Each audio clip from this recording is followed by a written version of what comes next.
Graça e paz, meus irmãos, seja multiplicado na minha e na tua vida. Hoje eu quero trazer uma reflexão para nós, que se encontra em 1 Reis 17, onde fala do profeta Elias.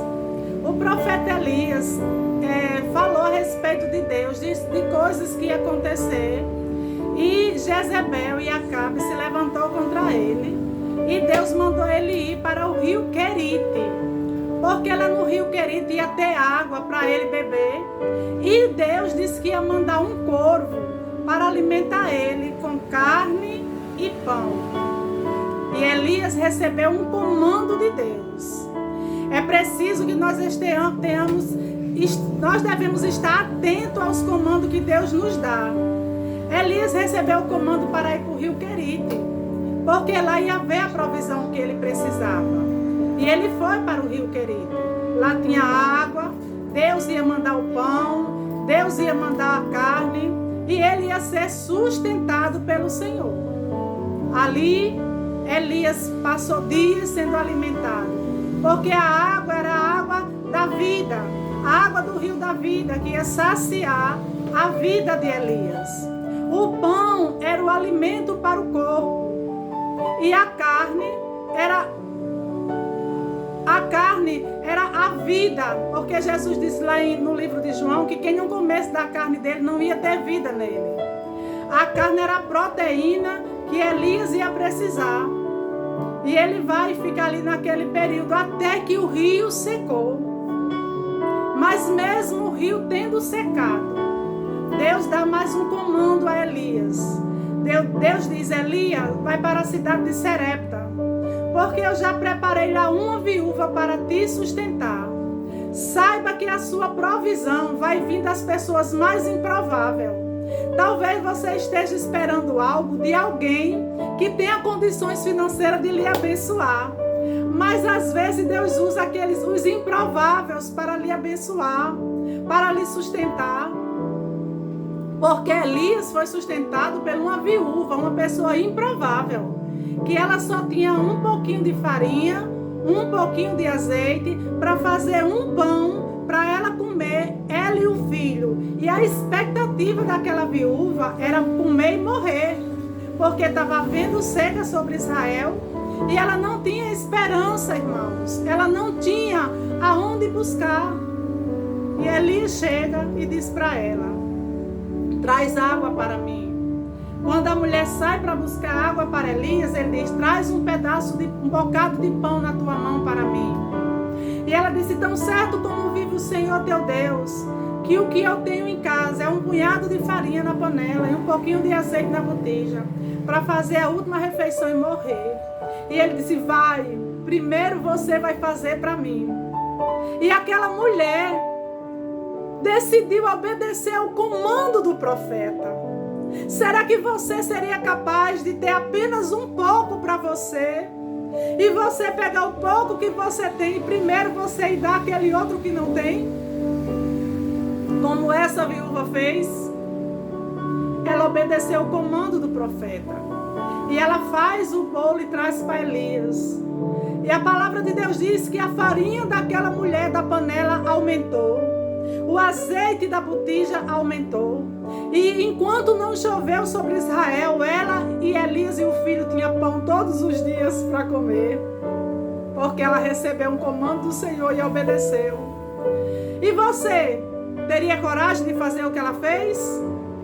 De dizer assim, ela poderia ter dito: eu só tenho um pouquinho, vou fazer para mim e meu filho, eu vou lá confiar que você vai comer e eu vou ter também para mim. Ela não duvidou da palavra que saiu da boca do profeta. Ela fez primeiro para o homem de Deus. Primeiro, Deus disse que nós devemos buscar o seu reino e a sua justiça, lá em Mateus 6. E as demais coisas que nós precisamos, o próprio Senhor aumentará. É bíblico. Mas nós, como os filhos de Deus, não atentamos para o comando do Senhor. Sempre que nós temos algo, nós queremos segurar, sustentar, achando que amanhã vai faltar. Não, querido. Nós temos que ser totalmente dependentes de Deus. Porque o Senhor diz no livro de Hebreus, capítulo 13, 13, versículo 5, parte B. De nenhum jeito te deixarei, jamais te abandonarei. Ele disse, olha, eu não vou lhe abandonar de jeito nenhum. Não se preocupe. Então, se você sabe que Deus não vai lhe abandonar, querido, Deus não vai deixar faltar aquilo que você precisa. Então, a viúva precisava de farinha e de azeite para ter pão todos os dias na sua casa. Mas Deus provou o coração da viúva para saber se ela ia dar ou não a Elias. Porque no momento que a gente dá, a gente recebe. Não é que seja uma troca, mas no coração reflete a bondade de Deus, a generosidade, né? E ela ficou ali até que chovesse sobre Israel. Ela não passou fome. Então que você nesse dia se disponha também a dar, se disponha a ajudar o próximo, se disponha a se desapegar das coisas terrenas, porque não é aqui que você vai passar a eternidade. Lembre-se que aqui é só um pouco de tempo que nós passamos, mas existe uma outra dimensão chamada eternidade, onde nós devemos estar ligados, conectados, com o coração posto lá. Porque o Senhor disse que nós devemos buscar primeiro as coisas do alto. Nós devemos buscar em primeiro lugar o reino de Deus. Que tudo aquilo que nós precisamos, Ele suprirá. Então, para que acumular aqui na terra as coisas?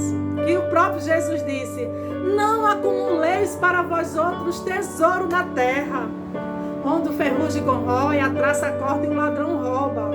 Acumulai para vós outros tesouro no céu, porque no céu não tem ladrão, no céu não tem ferrugem, no céu não tem traça. É um banco seguro, é um investimento seguro que você está fazendo. Então desapegue dessas coisas terrenas. Resta muito pouco tempo para nós aqui na terra. Então se acorde. Você está dormindo, acorde.